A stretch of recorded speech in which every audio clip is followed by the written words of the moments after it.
രാജ്യത്തെ നടുക്കിയ ഒരു ഭീകരാക്രമണം കാശ്മീരിലെ പെഹൽഗാമിൽ അരങ്ങേറിയിരിക്കുന്നു.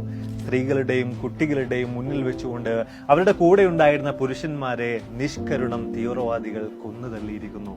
2.5 ലക്ഷത്തോളം വരുന്ന സൈനികരെ വിന്യസിക്കപ്പെട്ട കാശ്മീരിൽ എങ്ങനെയാണ് ഇത്തരമൊരു സംഭവം അരങ്ങേറിയത്? എന്താണ് സത്യത്തിൽ അവിടെ സംഭവിച്ചത്? ഈ ഒരു ഭീകരാക്രമണത്തിൽ പാകിസ്ഥാന്റെ റോൾ എന്താണ്? ഏറ്റവും ഒടുവിൽ ഈ ഒരു വിഷയത്തിൽ മതങ്ങളുടെ പങ്കെന്താണ്? വിശദമായി കാര്യങ്ങളെക്കുറിച്ചെല്ലാം തന്നെ നമുക്ക് പരിശോധിക്കാം. Back to F world flu here.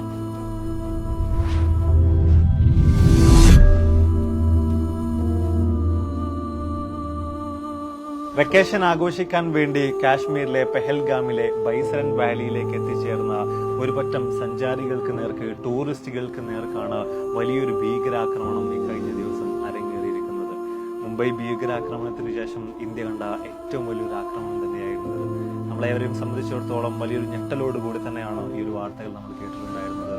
പ്രധാനമന്ത്രി പറഞ്ഞതുപോലെ ഇന്ത്യയുടെ ഹൃദയത്തിനേറ്റ വലിയൊരു മുറിവായി ഈ ഒരു കാര്യം മാറിയിരിക്കുകയാണ്. ഈ ഒരു ഭീകരാക്രമണത്തിൽ മരണപ്പെട്ടവർക്ക് ആദരാഞ്ജലികൾ അർപ്പിക്കുന്നു.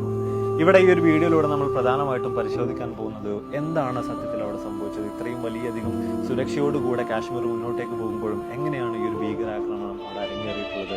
അതുപോലെ തന്നെ ആരെല്ലാമാണ് ഇതിന് പുറകിൽ? പാകിസ്ഥാനിലെ ഈ ഒരു വിഷയവുമായിട്ടുള്ള ബന്ധം എന്താണ് ഈ ഒരു ആളുകളുടെ, ഈ തീവ്രവാദികളുടെ മോട്ടീവായിട്ടുള്ളത്? ഇതിന്റെ ഭാഗമായിട്ട് എന്തെല്ലാം കാര്യങ്ങളാണ് സംഭവിക്കുക? എന്തിനു വേണ്ടിയിട്ടാണ് ഇത്തരം ഒരു കാര്യത്തിലേക്ക്, അതും സാധാരണക്കാരെ, ടൂറിസ്റ്റുകളെ ടാർഗറ്റ് ചെയ്യുന്നതിലേക്ക് ഇവർ ഇറങ്ങി തിരിച്ചിട്ടുള്ളത്? അതുപോലെ തന്നെ ഇന്ന് സാമൂഹ്യ മാധ്യമങ്ങളിലൊക്കെ ഈ ഒരു വിഷയവുമായി ബന്ധപ്പെട്ടുകൊണ്ട് മതം എന്നൊരു എലമെന്റ് വലിയ തോതിൽ തന്നെ ഉയർന്നു വരുന്നതായിട്ട് കാണാൻ സാധിക്കുന്നുണ്ട്. ഈ ഒരു വിഷയവും ഈ ഒരു വീഡിയോയിൽ നമ്മൾ വിശദമായ രീതിയിൽ തന്നെ സംസാരിക്കുന്നതായിരിക്കും. നമുക്ക് ഏതായാലും എന്താണ് യഥാർത്ഥത്തിൽ അവിടെ സംഭവിച്ചതെന്ന കാര്യത്തിൽ നിന്ന് തന്നെ തുടങ്ങാം. ഇക്കഴിഞ്ഞ ദിവസം ഏപ്രിൽ 22-ാം തീയതി സമയം ഏറെക്കുറെ ഉച്ചയ്ക്ക് 1:50 ആകുമ്പോഴാണ് കാര്യങ്ങൾ അരങ്ങേറുന്നത്. കാശ്മീരിലെ പെഹൽഗാമിൽ ഒരുപാടധികം ടൂറിസ്റ്റുകൾ എത്തിച്ചേരുന്ന മനോഹരമായിട്ടുള്ള ഒരു സ്ഥലമാണ് ബൈസരൻ വാലി എന്ന് പറയുന്നത്. ഈ കഴിഞ്ഞ വർഷം 2024 ഞാനും ഇതേ ഒരു സ്ഥലത്ത് പോയിട്ടുണ്ടായിരുന്നു. ഒരു ഹൈ ആൾട്ടിറ്റ്യൂഡിലുള്ള ഒരു സ്ഥലമാണിത്. മിനി സ്വിറ്റ്സർലാൻഡ് എന്നൊക്കെയാണ് മനോഹരമായിട്ടുള്ള ഈ ഒരു സ്ഥലം അറിയപ്പെടുന്നത്. അപ്പോൾ താഴ്ഭാഗത്ത് നിന്ന് നമ്മൾ കുതിരകളൊക്കെ എടുത്തിട്ട് വേണം മുകളിലേക്ക് എത്താനായിട്ട്. ഏറെക്കുറെ ഒരു 5-6 കിലോമീറ്റേഴ്സോളം നമ്മൾ ട്രക്ക് ചെയ്യേണ്ടതായിട്ടുണ്ട്. അപ്പം പലരും ഇത്തരത്തിൽ കുതിരകളുടെ ഒക്കെ കയറിയിട്ടാണ് ഇതിന്റെ മുകൾ ഭാഗത്തേക്ക് എത്തിച്ചേരുന്നത്. കഴിഞ്ഞ വർഷം പോയ സമയത്ത് ഞങ്ങളും അത്തരത്തിൽ തന്നെ കുതിരപ്പുറത്തൊക്കെ കയറിയിട്ടാണ് ഈ ഒരു ബൈസരൻ വാലി എന്ന് പറയുന്ന മനോഹര സ്ഥലത്തേക്ക് എത്തിച്ചേർന്നിട്ടുണ്ടായിരുന്നത്. ഇവിടുത്തെ ഒരു പ്രധാനമായിട്ടുള്ള പ്രത്യേകത നമ്മൾ നോക്കുകയാണെങ്കിൽ വിന്റർ സമയത്ത് പൂർണ്ണമായിട്ടും മഞ്ഞു മൂടിയ അവസ്ഥയിൽ വളരെയധികം മനോഹരമായ രീതിയിലാണ് ഈ ഒരു പ്രദേശം കാണപ്പെടുന്നതെങ്കിൽ അത് കഴിയുന്നതോട് കൂടിയിട്ട് മഞ്ഞെല്ലാം പോയി പതിയെ പച്ചപ്പെല്ലാം തിരിച്ചു വന്ന് പിന്നെയും മനോഹരമായ ഒരു അവസ്ഥയിലേക്ക് ഈ ഒരു പ്രദേശം എത്തിച്ചേർന്നതായിരിക്കും. അതുകൊണ്ടൊക്കെ തന്നെ ആയിരിക്കണം ഒരു മിനി സ്വിറ്റ്സർലാൻഡ് എന്ന പേരിൽ ഈ ഒരു പ്രദേശം അറിയപ്പെടുന്നത്. കാശ്മീരിലേക്ക് എത്തിച്ചേരുന്ന ഭൂരിഭാഗം ടൂറിസ്റ്റുകളും എത്തിച്ചേരുന്ന ഒരുപാടധികം ആളുകൾ ഓരോ ദിവസവും, ഒരുപാടധികം ടൂറിസ്റ്റുകൾ ഓരോ ദിവസവും എത്തിച്ചേരുന്ന ഒരു സ്ഥലം കൂടിയാണ് ബൈസരൻ വാലി അല്ലെങ്കിൽ ബൈസരൻ താഴ്വര എന്ന് നമുക്ക് വിശേഷിപ്പിക്കാം. ഈ പേര് പോലെ തന്നെ ചുറ്റും ഒരുപാട് വലിയ മലനിരകൾ കൂടെ ഇവിടെ നമുക്ക് കാണാൻ സാധിക്കുന്നുണ്ട്. ഈ ഒരു സ്ഥലത്തിന്റെ മനോഹാരിത വലിയ തോതിൽ വർദ്ധിപ്പിക്കുന്ന ഒന്ന് തന്നെയാണത്. പക്ഷേ ഇവിടെ ഭീകരർ ഈ ഒരു മലയിൽ നിന്നാണ് ഇറങ്ങി വന്നിട്ടുണ്ടായിരുന്നത്. സമയം ഏറെക്കുറെ 1:50 ആകുമ്പോൾ വളരെയധികം സമാധാനത്തോടുകൂടെ, സന്തോഷത്തോടുകൂടെ കാശ്മീരിലേക്ക് എത്തിച്ചേർന്ന, പെഹൽഗാമിലെ ബൈസരൻ വാലിയിലേക്ക് എത്തിച്ചേർന്ന ഓരോ സഞ്ചാരികളും, ഓരോ ടൂറിസ്റ്റുകളും അവിടെ സമയം ചെലവഴിച്ചുകൊണ്ടിരിക്കുമ്പോഴാണ് ഈ മലകളിൽ നിന്നായിട്ട് തീവ്രവാദികൾ ഇറങ്ങി വരുന്നത്. ഇവർ ധരിച്ചിട്ടുണ്ടായിരുന്നത് പട്ടാളക്കാരെ പോലുള്ള വസ്ത്രങ്ങളായിരുന്നു. അതുകൊണ്ട് ആദ്യഘട്ടത്തിൽ തന്നെ ഇവരെ കണ്ട ഉടനെ തന്നെ ജനങ്ങൾ, ടൂറിസ്റ്റുകൾ തെറ്റിദ്ധരിച്ചിട്ടുണ്ടായിരുന്നത് ഇവർ പട്ടാളക്കാർ തന്നെയാണ് എന്ന രീതിയിലാണ്. മാത്രമല്ല ഇവരുടെ കൈകളിലൊക്കെ തന്നെയും തോക്കുകൾ ഉണ്ടായിരുന്നു. അതും മിലിറ്ററി ഗ്രേഡിലുള്ള തോക്കുകളായിരുന്നു. AK-47 മറ്റുമൊക്കെ ആയിരുന്നു എന്നാണ് ദൃക്സാക്ഷികളിൽ നിന്ന് മനസ്സിലാക്കാൻ സാധിക്കുന്നത്. അതുപോലെ തന്നെ ഇവരുടെ തലയിലൊക്കെ തന്നെയും ഒരു ഹെൽമെറ്റ് ക്യാമറ കൂടെ ഘടിപ്പിച്ചിട്ടുണ്ടായിരുന്നു. ഇവർ നേരെ ജനങ്ങളുടെ ഇടയിലേക്ക്, ടൂറിസ്റ്റുകളുടെ ഇടയിലേക്ക് ഇറങ്ങി വരികയും ഓരോരുത്തരോടായിട്ട് പേര് ചോദിച്ച് അവരുടെ മതം മനസ്സിലാക്കി അവരെ വെടിവെച്ച് കൊല്ലുകയുമാണ് ഉണ്ടായത്. ഈ ഒരു സമയങ്ങളിൽ നമ്മൾ നോക്കുമ്പോൾ സ്ത്രീകളും കുട്ടികളും ഒക്കെ ഉള്ള സമയത്താണ് അവരുടെ കൂടെ ഉണ്ടായിരുന്ന പുരുഷന്മാരെ മനുഷ്യത്വരഹിതമായി, അതിക്രൂരമായ രീതിയിൽ ഈ തീവ്രവാദികൾ തോക്കുപയോഗിച്ച് വെടിവെച്ച് കൊലപ്പെടുത്തിയിട്ടുണ്ടായിരുന്നത്. മാത്രവുമല്ല ഇവരിൽ ചിലരോടൊക്കെ ആയിട്ട് ചില ഇസ്ലാമിക് ചാൻസ് ഉരുവിടാൻ വേണ്ടിയിട്ട് ഈ തീവ്രവാദികൾ പറഞ്ഞിട്ടുണ്ടായിരുന്നുവെന്നും, അതുപോലെ ഇവരുടെ മതം കൺഫേം ചെയ്യുന്നതിന് വേണ്ടി ചില ആളുകളുടെയൊക്കെ ട്രൗസേഴ്സ് ഊരി നോക്കിയിട്ടുണ്ടായിരുന്നു എന്ന് തുടങ്ങിയിട്ടുള്ള ചില കാര്യങ്ങൾ കൂടെ പല ദൃക്സാക്ഷികളും വെളിപ്പെടുത്തുന്നുണ്ട്. ഏറെക്കുറെ 10 മിനിറ്റോളം ഈ വലിയൊരു ഭീകരാന്തരീക്ഷം അവിടെ അരങ്ങേറുകയാണ്.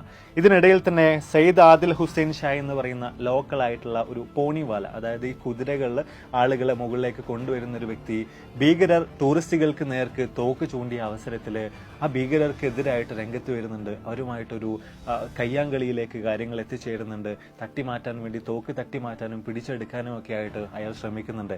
ഈ ഒരു സമയത്ത് അയാളുടെ കൂടെ ഉണ്ടായിരുന്ന ചില ടൂറിസ്റ്റുകൾക്ക് രക്ഷപ്പെടാൻ കൂടെ സാധിച്ചിട്ടുണ്ടായിരുന്നു.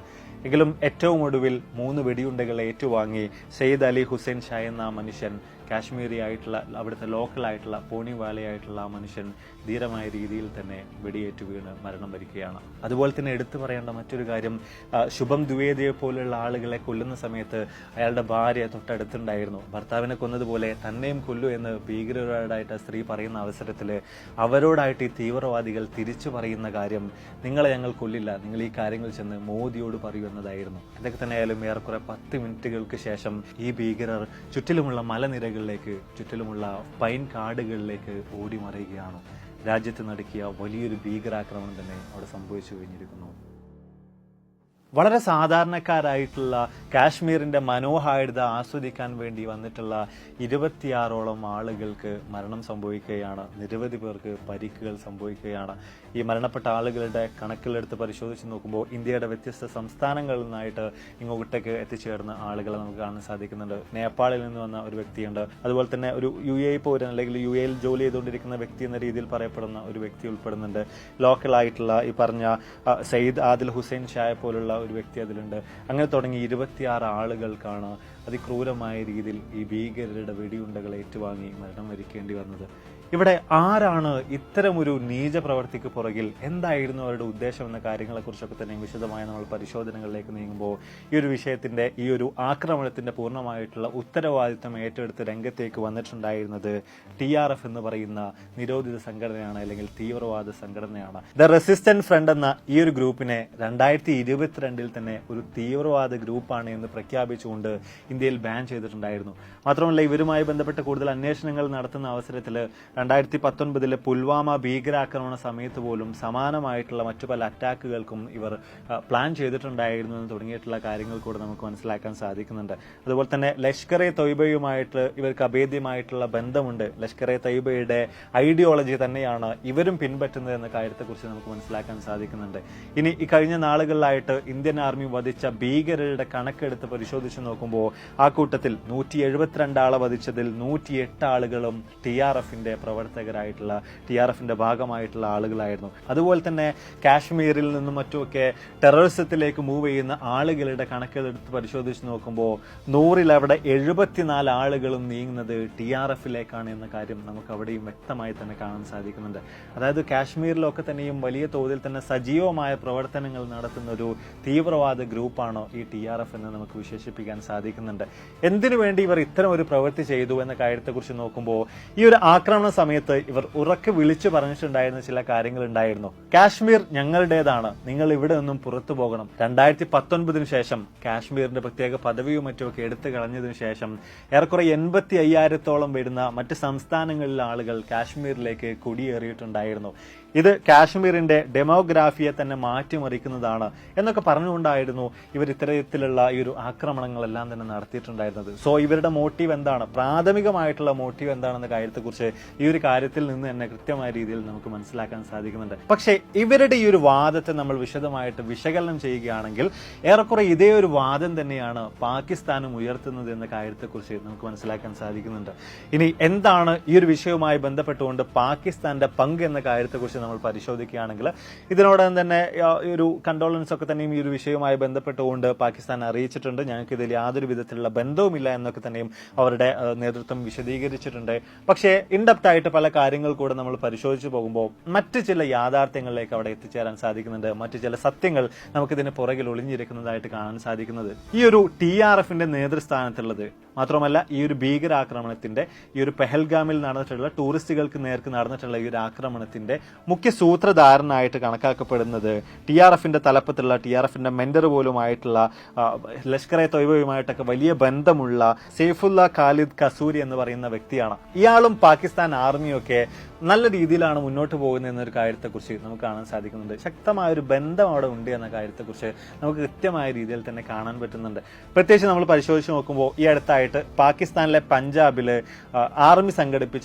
പാകിസ്ഥാന്റെ ആർമി സംഘടിപ്പിച്ചിട്ടുണ്ടായിരുന്ന ഒരു പരിപാടിയിൽ അതിന്റെ ഒരു ചീഫ് ഗസ്റ്റ് ആയിട്ട് അവിടെ എത്തിച്ചേർന്നിട്ടുണ്ടായിരുന്നത് ഈ സൈഫുള്ള കസൂരി എന്ന് പറയുന്ന വ്യക്തിയാണ്.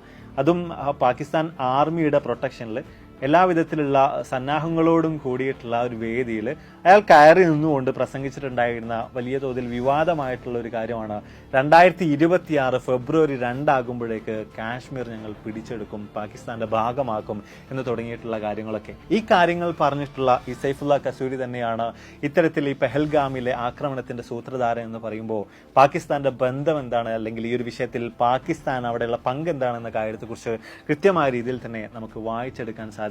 പക്ഷേ ഏറ്റവും പുതിയ വാർത്തകൾ വരുന്ന അവസരത്തിൽ അയാളുടെ ഭാഗത്തുനിന്ന് അയാളുടെ ഒരു ന്യായീകരണം അവിടെ നടക്കുന്നുണ്ട്.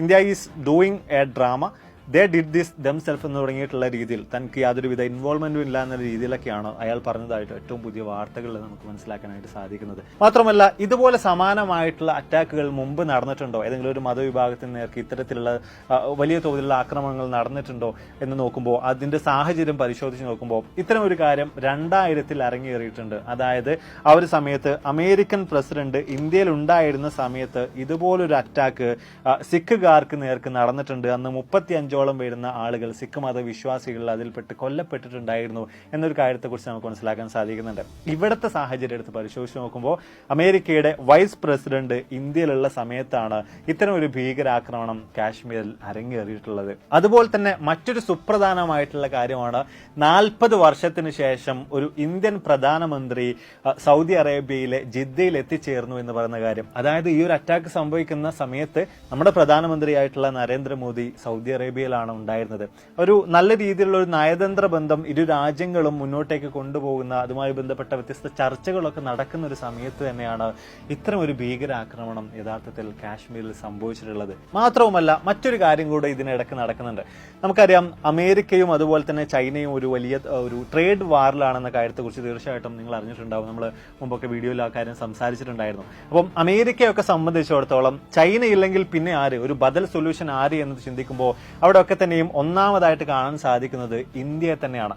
പക്ഷേ ഇന്ത്യയിൽ ഇത്തരം ഒരു പ്രശ്നം ഉണ്ടാകുമ്പോൾ, പ്രത്യേകിച്ച് ഓരോ ആളുകളുടെയും പേര് ചോദിച്ച് മതം ചോദിച്ച ആളുകളെ കൊന്നു തള്ളുമ്പോൾ സ്ത്രീകളെയും കുട്ടികളെയും അവശേഷിപ്പിച്ചുകൊണ്ട് നിങ്ങൾ ഈ കാര്യം മോദിയോട് പറയൂ എന്ന് പോലും വലിയ തോതിൽ ഡയലോഗ് അടിച്ച് വലിയൊരു ഭീകരാക്രമണം തന്നെ അരങ്ങേറുമ്പോൾ ഒരുപക്ഷെ ഇതൊരു വലിയ കമ്മ്യൂണൽ വയലൻസിലേക്ക്, രണ്ട് വിഭാഗങ്ങൾക്കിടയിൽ വലിയ തോതിലുള്ള വിദ്വേഷത്തിലേക്കും വലിയ പ്രശ്നങ്ങളിലേക്കും ഒക്കെ നീങ്ങിക്കഴിഞ്ഞാൽ ഇന്ത്യയെ സംബന്ധിച്ചിടത്തോളം വലിയ നഷ്ടങ്ങൾ ഉണ്ടാകുന്ന ഒരു കാര്യമായിട്ട് തീർച്ചയായിട്ടും അത് മാറി വരുന്നതായിരിക്കും. ഈ പുറം രാജ്യങ്ങളൊക്കെ തന്നെയും ഒരു സെക്കൻഡ് ഓപ്ഷൻ എന്ന രീതിയിൽ, പ്രത്യേകിച്ച് അമേരിക്കയൊക്കെ തന്നെ ഒരു സെക്കൻഡ് ഓപ്ഷൻ എന്ന രീതിയിൽ ഇന്ത്യ കണ്ടുകൊണ്ടിരിക്കുന്ന ഈ ഒരു സാഹചര്യത്തിൽ ഇത്തരം ഒരു സംഭവം യഥാർത്ഥത്തിൽ അരങ്ങേറി കഴിഞ്ഞാൽ അതിന് നമ്മൾ വലിയ വില തന്നെ നൽകേണ്ടതായിട്ട് വരുന്നുണ്ട്. അപ്പം കൃത്യമായ രീതിയിൽ ഒരു അറ്റാക്ക് സംഭവിക്കുമ്പോൾ അതിന്റെ പുറകിൽ ഇങ്ങനെ കണക്റ്റഡ് ആയിട്ടുള്ള വ്യത്യസ്ത കാര്യങ്ങൾ ഉള്ളതായിട്ട് വ്യക്തമായ പരിശോധന നടത്തുമ്പോൾ നമുക്ക് അവിടെ കാണാൻ സാധിക്കുന്നുണ്ട്, മനസ്സിലാക്കാൻ സാധിക്കുന്നുണ്ട്.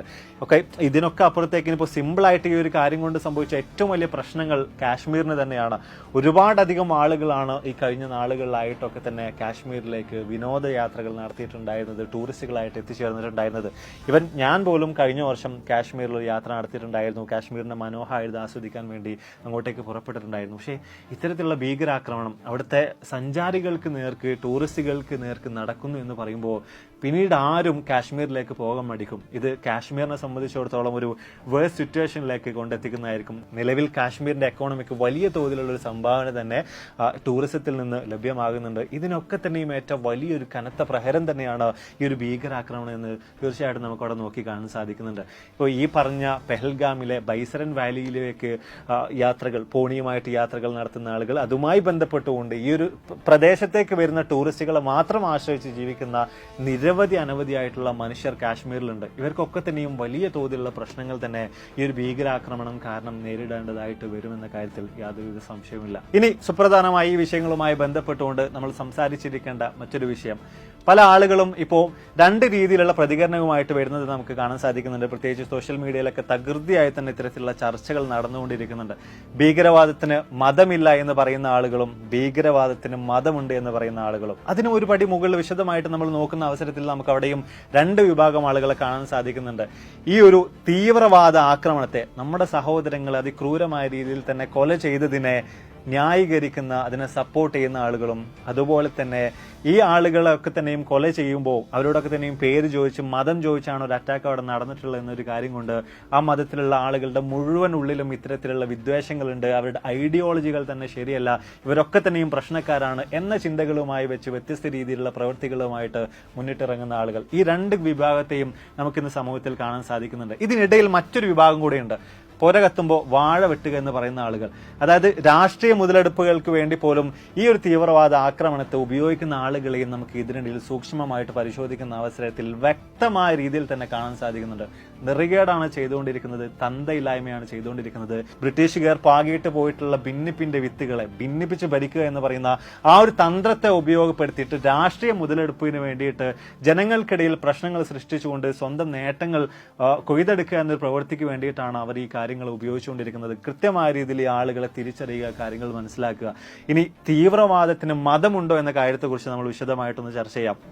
ഇവിടെ ലാ ഇലാഹ ഇല്ലല്ലാഹ് വിളിച്ചുകൊണ്ട് ആളുകളെ കൊല ചെയ്യുന്ന ആളുകൾ, അതുപോലെ തന്നെ ജയ് ശ്രീരാം വിളിച്ചുകൊണ്ട് പശുമാംസം ഭക്ഷിച്ചു എന്ന പേരിലൊക്കെ ആളുകളെ തല്ലിക്കൊല്ലുന്ന ആളുകൾ, അതുപോലെ ഇനിയിപ്പോൾ ബാക്കിയുള്ള മതങ്ങളിൽപ്പെട്ട തീവ്ര ചിന്താഗതിയുള്ള ആളുകൾ, ഇവരെല്ലാവരെയും എടുത്തു നോക്കുമ്പോൾ ഇവർക്കൊക്കെ തന്നെയും വ്യത്യസ്ത രീതിയിലുള്ള മതങ്ങൾ നമുക്കുള്ളതായിട്ട് കാണാൻ സാധിക്കുന്നുണ്ട്. പക്ഷേ അതിന് ഒരു പടി മുകളിലായിട്ട് ഇവരുടെ എല്ലാം തന്നെ ഉള്ളിലുള്ള ഒരേ ഒരു കാര്യം തീവ്രതയാണ്. മതത്തിന് ഒരുപടി മുകളിലായിട്ട് ആ മതത്തിലുള്ള പല കാര്യങ്ങളെയും വെച്ചുകൊണ്ട് പല ആളുകളും ഇവരുടെ മനസ്സിലേക്ക് തീവ്ര ചിന്തകൾ കുത്തി നിറക്കുന്നതോട് കൂടിയിട്ടാണ് ഹിന്ദു ആണെങ്കിലും മുസ്ലിം ആണെങ്കിലും ക്രിസ്ത്യൻ ആണെങ്കിലും ജൈനനാണെങ്കിലും പാസി ആണെങ്കിലും ഒക്കെ തന്നെയും തീവ്രവാദികളായിട്ട് മാറുന്നത്. വിശ്വാസി അല്ലെങ്കിൽ മനുഷ്യൻ വിശ്വാസി, അവിടെ നിന്നും ഇത്തരം ചിന്താഗതികൾ കടന്നു വരുന്നതോടുകൂടെ അയാൾ തീവ്രവാദിയായിട്ട് മാറുന്നു.